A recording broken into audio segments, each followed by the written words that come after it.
నల్లమిల్లి రామకృష్ణారెడ్డి అనే నేను శాసనసభ సభ్యునిగా ఎన్నికైనందున శాసనం ద్వారా నిర్మితమైన భారత రాజ్యాంగం పట్ల నిజమైన విశ్వాసం విధేయత చూపుతానని, భారతదేశ సార్వభౌమాధికారాన్ని సమగ్రతను కాపాడతానని, నేను స్వీకరించబోయే కర్తవ్యాన్ని శ్రద్ధాశక్తులతో నిర్వహిస్తానని దైవ సాక్షిగా ప్రమాణం చేస్తున్నాను.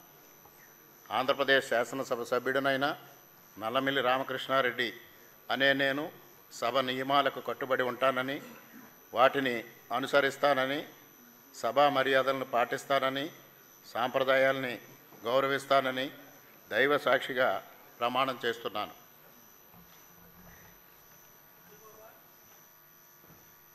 శ్రీ రామ్మోహన్ గద్దే.